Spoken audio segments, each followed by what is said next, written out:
नमस्कार, मैं अशोक कुमार पांडे और स्वागत है आपका द क्रेडिबल न्यूज पर। डील हो गई, ये सब आपको पता है। डील पे दुनिया भर की मैं भी बातें कर चुका हूं, बाकी लोग भी बात कर चुके हैं, लेकिन इस डील के बाद दो बड़ी खबरें आई हैं और उन खबरों पर बात कर लेना जरूरी है। एक खबर ईरान से आई है और दूसरी खबर इजराइल से आई है। ईरान से खबर यह है कि जो सुप्रीम लीडर हैं, रहबर आजम जो हैं ईरान के, यानी मुस्तफा खामनेई साहब, उनका बयान आया है इस डील के ऊपर, जिसमें उन्होंने कुछ बेहद जरूरी बातें की हैं। वो करूंगा, लेकिन उसके पहले इंटरेस्टिंग जो खबर है वो है इजराइल से।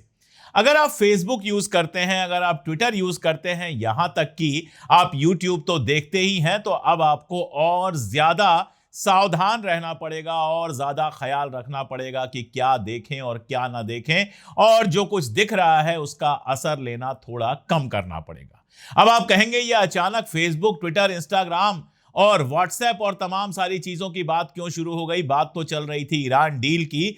तो ये जरूरी इसलिए है क्योंकि खबर ये आई है कि इजराइल अब और ज्यादा पैसे खर्च करने वाला है अमेरिका के अंदर, और इन प्लेटफॉर्म्स पर यानी फेसबुक वगैरह पर और ज्यादा पैसा खर्च करने वाला है, ताकि दुनिया भर में एक हारे हुए मुल्क की तरह, जो बदनाम मुल्क की तरह उसकी इमेज बनी है, उसको सुधारा जा सके। कहा जा रहा है कि $40 मिलियन से ज्यादा पैसा उसने अलाट किया है अपनी छवि सुधारने के लिए, अपनी इमेज सुधारने के लिए, अमेरिका और दीगर जगहों पर खर्च करने के लिए। यह पैसा कहां खर्च होगा? अमेरिका में जो राइट विंग है, खासतौर पर जो वहां का ऑर्थोडॉक्स चर्च है, यह उनके ऊपर खर्च होगा, ताकि वो अमेरिका के अंदर इजराइल की बात को लगातार उठा सकें। जिस तरह से अमेरिका के लीडर्स इजराइल की लानत मलामत कर रहे हैं, वहां पर इजराइल के लिए माहौल बना सकें, और साथ साथ ये मेटा यानी कि फेसबुक और बाकी सब सोशल मीडिया प्लेटफॉर्म्स पर भी खर्च होगा।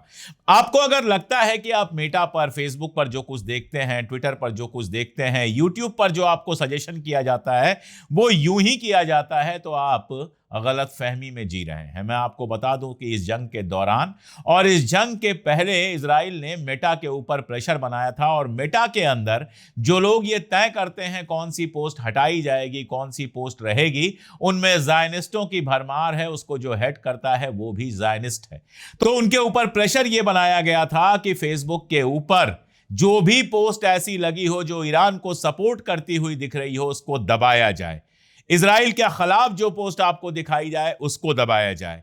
इसके अलावा कि जिसमें ईरानी मिसाइलें दिखाई दे रही हों, कि ईरानी मिसाइलें इजराइल में तबाही मचा रही हैं, ऐसी तस्वीरों को गायब कर दिया जाए। इंस्टाग्राम पे हो तो वहां से गायब कर दिया जाए, और फेसबुक पर हो तो वहां से गायब कर दिया जाए। यानी फेसबुक पर, इंस्टाग्राम पर सेंसर किया जाए इजराइल के खिलाफ चलने वाली खबरों को, इजराइल के खिलाफ चलने वाले वीडियोस को, और जो इजराइल के फेवर में वीडियो चलते हैं उनको आगे बढ़ाया जाए। और आप देखेंगे फेसबुक पे हमारा भी पेज है, अगर आपने फॉलो ना किया हो तो फॉलो कर लीजिए, वहां पर भी बहुत सारी चीजें आती हैं।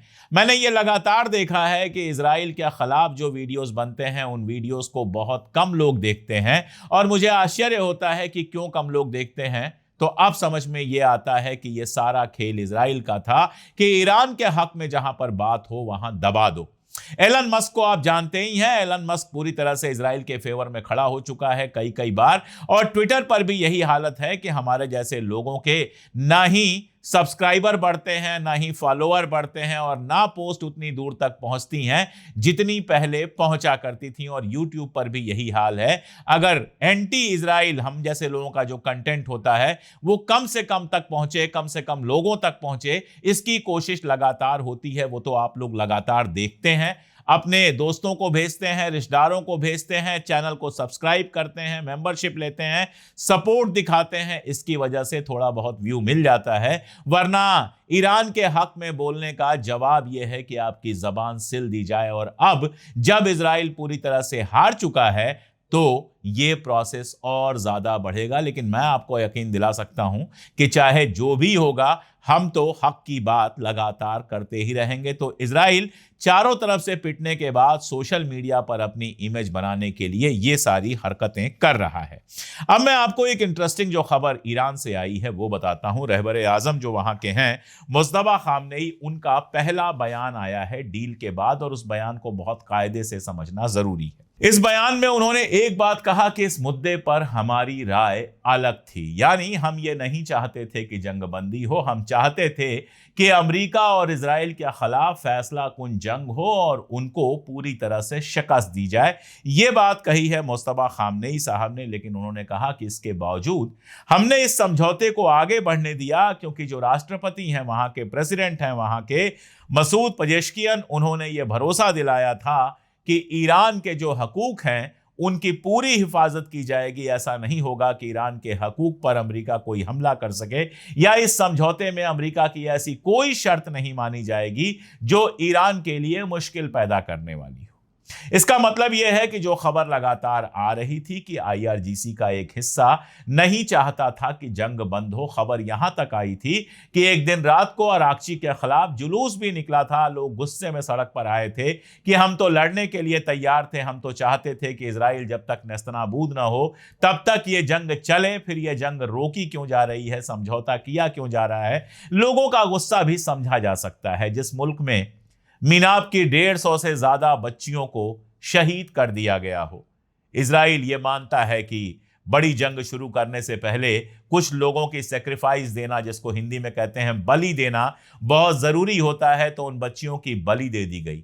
जिस देश के सुप्रीम लीडर को मार दिया गया, जिस देश की लीडरशिप को शहीद कर दिया गया, उस देश के अंदर यह गुस्सा होना वाजिब है कि दुश्मन को पूरी तरह से खत्म कर दिया जाए।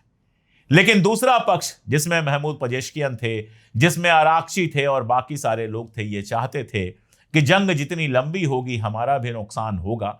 ये जानते थे कि देश के अंदर खास तौर पर जो इकोनॉमिक हालात हैं, माली हालात हैं, वो लगातार बिगड़ रहे हैं। तो उन माली हालात को सुधारना जरूरी है। और ये जानते थे कि अब हमने इतनी जीत हासिल कर ली है कि अपनी शर्तें हम अमेरिका से मनवा सकते हैं, और इसलिए इन्होंने डील को लगातार जारी रखा। एक मजेदार बात बताऊं, आज के अखबार में देख रहा था, आज के सारे अखबारों ने यह खबर लगाई कि 162 लाख करोड़ रुपए फूंक दिए अमेरिका ने, 7,500 लोग मारे गए, और अब जाकर अमेरिका ने हार मान ली है।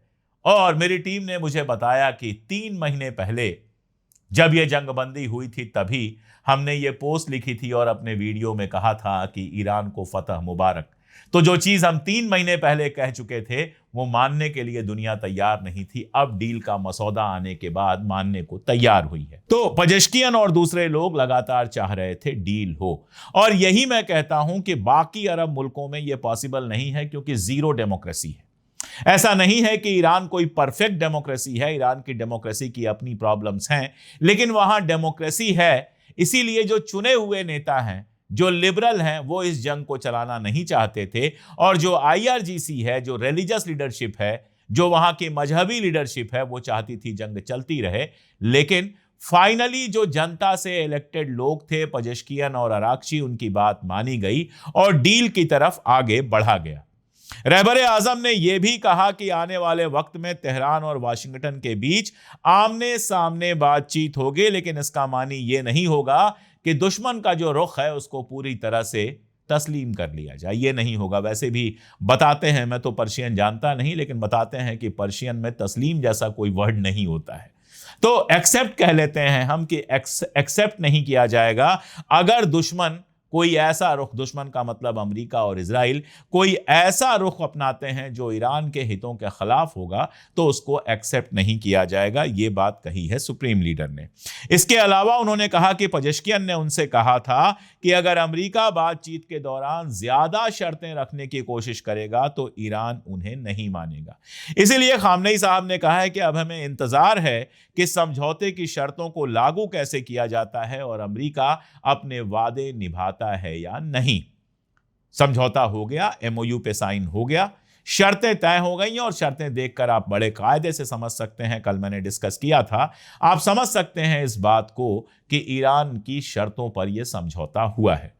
अब सारा सवाल यह है, जो मैंने पहले भी सवाल पूछा था, मैं फिर दोहरा देता हूं कि क्या अमेरिका मिड टर्म इलेक्शन के बाद भी इस समझौते पर चलता रहेगा? कहीं ऐसा तो है नहीं, कहीं ऐसा तो नहीं है कि केवल मिड टर्म इलेक्शन में जीत के लिए या उस समय अमेरिकी जनता से यह कहने के लिए कि देखो हमने जंग रुकवा दी और ईरान को एटॉमिक बॉम्ब भी नहीं बनाने दिया गया, यह समझौता किया गया है और मिड टर्म इलेक्शन के बाद नेतन्याहू और ट्रंप मिलकर दोबारा ईरान पर हमला करें, यह भी एक पॉसिबिलिटी है जिससे मैं कम से कम इनकार नहीं करता हूं। और जाहिर तौर पर अगर मैं ये सोच पा रहा हूं तो ईरान में भी ऐसा सोचने वालों की कोई कमी नहीं होगी। मुझसे बहुत बेहतर अमेरिका और दुनिया को ईरान के जो लीडरान हैं वो समझते हैं। तो ये जो बात है कि अमेरिका अगर अपनी शर्तें निभाता है तो बात आगे बढ़ेगी, और अगर अमेरिका अपनी शर्तें नहीं निभाता है तो ईरान दोबारा से जंग शुरू कर देगा। अब ये जो बयान आया है खामेनेई साहब का, इसके बाद कोई बड़ी बात अमेरिका से नहीं आई है। आदतन मजबूर है, ट्रंप बदतमीजियां करता रहता है, लेकिन इस बयान के बाद, चूंकि ईरान ने पहले भी कहा है कि आपको इज्जत से बात करना सीखना पड़ेगा अगर आप समझौता चाहते हैं, तो इस बयान के बाद किसी तरह की बेइज्जती की बात, किसी तरह की बदतमीजी, बेहुरमती की बात अमेरिका से नहीं आई है। और उसने कहा है कि मुझे यह उम्मीद है कि सभी मोर्चों पर सीज फायर होगा, जिनमें इजराइल और लेबनान भी शामिल हैं। लेकिन आप इसके साथ ही देखिए कि लेबनान में अभी तक इजराइल ने जंग नहीं रोकी है, और यही वजह है कि हिजबुल्लाह भी लगातार वहां अटैक कर रहा है। और कल एक हमले में, हिजबुल्लाह के हमले में बटालियन कमांडर एक इजराइल का मारा गया है और उसके अलावा 4 इजरायली सैनिक मारे गए हैं। तो वही किस्सा दोहराया जा रहा है कि आम लोगों पर, आम शहरियों के गांवों पर, शहरों पर, कस्बों पर लगातार इजराइल हमला कर रहा है, और पलटकर लेबनान जो हमले कर रहा है वो इजराइल के सैनिकों पे कर रहा है। टाइम्स ऑफ इजराइल ने बताया यह है कि जो मारा गया है वो 32 साल का lieutenant colonel Dor Gedalia Ben Simon है। यह इजराइल की 401st आर्म्ड ब्रिगेड की 52वीं बटालियन का कमांडर था। इसके अलावा भी वहां पर एक ड्रोन हमला हुआ है जिसमें 5 इजरायली सैनिक बुरी तरह से घायल हुए हैं, इसमें एक की हालत गंभीर हुई है। अब इसके बाद बेन ग्वेर ने कहा है कि पूरा लेबनान जलना चाहिए। पूरा लेबनान जलना चाहिए का मतलब है इजराइल लेबनान पर अटैक करेगा, और अगर इजराइल लेबनान पर अटैक करने की कोई भी हरकत करेगा तो ये सीज फायर टूटेगा। और कहा हुआ है ईरान ने कि इसके बाद हम इजराइल पर हमला करेंगे और किसी को इस पर कोई ऐतराज नहीं होना चाहिए। तो अब सच कहें तो इस पूरी डील का दारोमदार जो है वो है इजराइल और अमेरिका पर। कल रात को अचानक हमारे बड़े हैं, हमारे दादा हैं, बसंत दादा रहते हैं जयपुर में, उनका मैसेज आया। उन्होंने कहा कि कोई यूट्यूब चैनल चला रहा है कि ईरान ने अटैक कर दिया है इजराइल और लेबनान पर। मैं आपको सावधान करना चाहता हूं कि इस तरह के चैनलों को तुरंत ब्लॉक कर दें। आप नहीं जानते हैं कि ये चैनल किसके कहने पर इस तरह की खबरें चला रहे हैं, और अगर किसी के कहने पर नहीं भी चला रहे हैं और इस तरह की अफवाहें फैलाकर ईरान को बदनाम कर रहे हैं, तो भी आपको इस तरह के चैनलों को नहीं देखना चाहिए। बिल्कुल फर्जी खबर है। जंगबंदी लागू होने के बाद, एमओयू साइन होने के बाद ईरान ने कहीं कोई अटैक नहीं किया है। दरअसल अभी उसको अटैक करने की जरूरत भी नहीं है। अभी तो उसको आराम से पर्शियन गल्फ के किनारे बैठकर इजराइल और अमेरिका के बीच में जो तू मैं हो रही है उसके मजे लेने की जरूरत है। जेडी वांस इस समय घेरे में है, क्योंकि जेडी वांस को माना जा रहा है कि इस डील में उन्होंने बहुत इंपॉर्टेंट रोल निभाया। तो कल भी मैंने आपको बताया था कि चैनल 14 पर बैठकर एक होस्ट ने जेडी वांस के लिए बुरी भली बातें कही, ट्रंप के लिए बुरी भली बातें कही जा रही हैं, और जेडी वांस ने उसका जबरदस्त जवाब दिया जब गुरुवार को 45 मिनट्स की, वीरवार को 45 मिनट्स की एक प्रेस कॉन्फ्रेंस की। उन्होंने इजराइल और नेतन्याहू को नसीहतें दी हैं और कहा है कि पूरी दुनिया में सिर्फ डोनाल्ड ट्रंप ही इकलौते नेता हैं जो इजराइल के प्रति किसी तरह का प्यार दिखा रहे हैं, एम्पैथी दिखा रहे हैं, इजराइल के साथ थोड़े बहुत खड़े हैं। वैसे तो हमारे नरेंद्र मोदी जी भी खड़े हैं, लेकिन उनके खड़े होने और बैठ जाने का कोई खास मतलब नहीं है, क्योंकि किसी भी हाल में वो अपनी आर्मी नहीं भेजने वाले इजराइल की तरफ से लड़ने के लिए, जैसे अमेरिका ने अपनी आर्मी भेज दी थी। तो जेडी वांस ने कहा कि जो थोड़ी बहुत मोहब्बत आपको मिल भी रही है दुनिया में, वो सिर्फ और सिर्फ ट्रंप की वजह से मिल रही है। अगर ट्रंप ने हाथ खींच लिया तो फिर आपको कोई पूछने वाला नहीं होगा, मोदी भी नहीं पूछेंगे। आगे उन्होंने कहा कि अगर मैं इजरायली कैबिनेट का मेंबर होता तो शायद मैं दुनिया में इकलौता बचा जो हमारा आपका पार्टनर है उसके ऊपर बेवकूफ़ी भरे हमले नहीं करता, जिस तरह के बेन ग्वेर वगैरह ने हमले किए थे।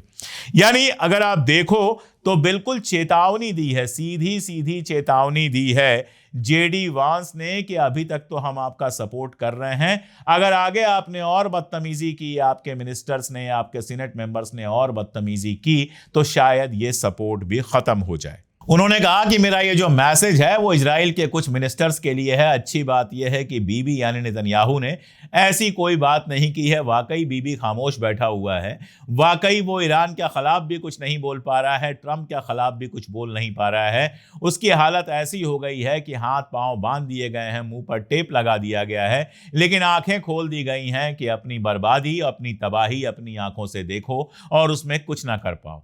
ना इधर चल सकता है ना उधर चल सकता है। अगर ज्यादा अमेरिका की मुखालफत करेगा, मदद बंद हो गई तो इजराइल के लिए मुश्किल हो जाएगी। अगर मुखालफत करने की जगह सीधे लेबनान पर या ईरान पर हमला कर देगा तो ये समझिए अमेरिका ही नहीं, यूरोप से भी मदद मिलनी बंद हो जाएगी और लड़ाई को 10 दिन चलाना भी मुश्किल हो जाएगा। और अगर कुछ नहीं किया तो ये जो पाल के रखे हैं स्मारिच और बेन ग्वेर जैसे सांप जो पाल के रखे हैं, वही उसको डस लेंगे और उसकी कुर्सी पर खुद बैठने की कोशिश करेंगे।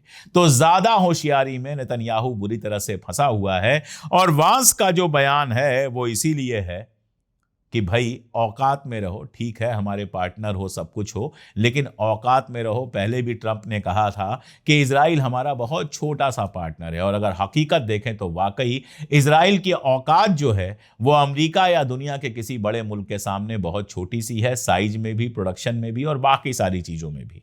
जो ये लगातार बहुत मजबूत होने का भरम बनाया जाता है, जेडी वांस ने यह भी तोड़ दिया। उसने कहा कि पिछले 3 महीनों में आपके मुल्क की हिफाजत के लिए जो हथियार इस्तेमाल किए जा रहे हैं उसके 2/3 हथियार हमने बनाए हैं और उनका खर्च हमारे टैक्स पेयर्स ने दिया है। यानी औकात बता दी कि जिन हथियारों से लड़ रहे हो और जो इंटरसेप्टर, थार्ड, पेट्रियाट और बड़ी बड़ी चीजें लगा के बैठे हो, आयरन डोम लगा के बैठे हो, उसमें जो मिसाइलें हैं वो भी अमेरिका प्रोवाइड कराता है। अगर अमेरिका मिसाइलें उसमें ना दें तो ये सारे के सारे बेकार पड़े रहेंगे, और ये सारे के सारे भी अमेरिका ने ही अवेलेबल कराए हैं, कोई इजराइल ने अपने घर में नहीं बनाया है। और इसके बाद वांस ने कहा कि अभी कोई आखिरी समझौता नहीं हुआ है, ये एक मसौदा है, 60 दिन तक बातचीत चलेगी, इसके टेक्निकल पहलुओं पर देखा जाएगा और फिर फाइनल बातचीत होगी। और यहां याद दिला दूं कि यह बात तो ट्रंप भी कह चुका है कि अगर ईरान ने समझौता तोड़ा तो हम उसके ऊपर हमला करेंगे। कहना जरूरी है उसके लिए भी, क्योंकि दुनिया के सामने खुद को बॉस दिखाना है। लेकिन बॉस वाली बात तो वही है जो मुस्तफा खामनेई ने कहा है, बड़ा दिल दिखाया है, बड़ा होना बताया है। यह कहा है कि मैं तो नहीं चाहता था कि जंग रुके, जिसका मानी यह है कि ईरान लंबी जंग के लिए तैयार था। और साथ में यह भी कहा है कि चूंकि जो हमारे इलेक्टेड प्रेसिडेंट हैं उन्होंने कहा कि इसमें ईरान के हितों का पूरा ध्यान रखा जाएगा, इसलिए मैंने कहा ठीक है समझौता कर लीजिए। ये बड़े लोगों की बातें होती हैं और ये डिप्लोमेसी की बातें होती हैं जो शायद ट्रंप को ठीक से समझ में भी ना आए। कहना तो बहुत मुश्किल है। तो आने वाले कुछ दिन देखना होगा कोई हिमाकत कर पाता है इजराइल या फिर चुपचाप अपना दर्द अपने अंदर बर्दाश्त करता है। मुझे पूरी उम्मीद है कि कम से कम मिड टर्म इलेक्शंस तक तो ऐसा कुछ नहीं होगा कि वहां जंग बड़ी हो। उसके बाद क्या होगा, कैसे होगा, देखा जाएगा। आज के लिए इतना ही, बहुत शुक्रिया।